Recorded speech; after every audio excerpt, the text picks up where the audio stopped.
OK? Deuxième point, c'est l'intérêt de la démarche feedback. Il y a beaucoup d'intérêt pour le manager. J'en ai noté 5, mais il y en a plusieurs. Après, on pourra lors des échanges, peut-être, ou bien si vous envoyez aussi, mettre un peu dans le chat.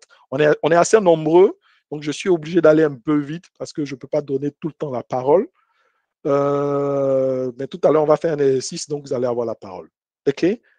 Premier intérêt d'adopter cet outil comme outil de manager et d'avoir une démarche feedback telle qu'on l'a expliqué là, c'est que vous allez donner de la confiance.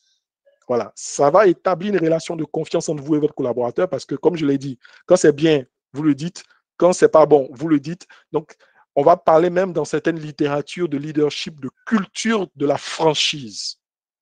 Il y a une vidéo dans la formation Le Manager 2.0 pour ceux qui ont pris la formation et qui veulent le prendre.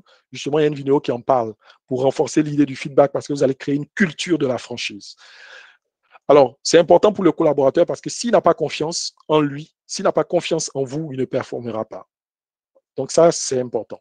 Deuxièmement, le feedback va vous permettre de vous assurer que le collaborateur a bien compris sa mission et va dans le bon sens. Très souvent, on perd beaucoup le sens. Et ça, c'est un des facteurs clés de démotivation. C'est vrai qu'on parle beaucoup de burn-out en lien à la performance, mais il y a une autre maladie. Bon, le burn-out a été reconnu comme maladie professionnelle, mais le churn-out ou le bore-out, je vais parler du bore-out surtout, le bore-out, c'est la perte de sens. Le burn-out, c'est quelqu'un qui était performant et qui, à un moment donné, épuisement professionnel, n'arrive pas à performer. Mais le bore-out, c'est quelqu'un qui perd le sens de son travail. Et ça, c'est un tueur silencieux parce que moi, j'échange avec beaucoup de professionnels, avec beaucoup de DRH et beaucoup de facteurs de démotivation dans les entreprises sont liés au fait que les gens sont dans le bore-out. Ils ont perdu le sens de leur travail, ils ont perdu la joie, la satisfaction liée à leur travail, ils ont perdu l'énergie. Je suis aussi consultant d'un outil qu'on appelle le WEA Work Energy Analysis.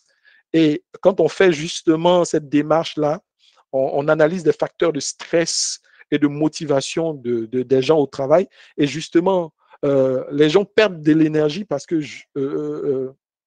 ils ne savent plus à quoi leur sert leur travail. Ils ont perdu le sens.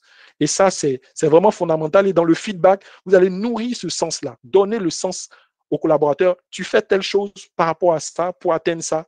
Et ça le connecte à sa mission. Ça le connecte au sentiment d'importance. Et ça, c'est vraiment super important. OK? Troisième chose, féliciter, c'est toujours bon parce que ça nous permet de reconnaître le travail accompli. Et quand les gens voient qu'ils sont félicités, ça veut dire qu'ils font du bon travail, ils ont envie d'en faire.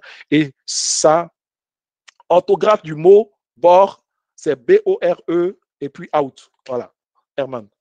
Donc, ça leur donne envie de faire encore plus. Voilà, quand ils sont félicités. Quatrièmement, recadrer, c'est important dans la mesure où ça donne, en fait, au lieu de voir ça comme une sanction, moi, je le vois comme la passe que vous faites à votre collaborateur de rectifier le tir. Il est sorti du cadre, mais quand vous faites un feedback et ne vous ne taisez pas, ou bien quand vous le faites bien, ça lui donne l'occasion de réintégrer.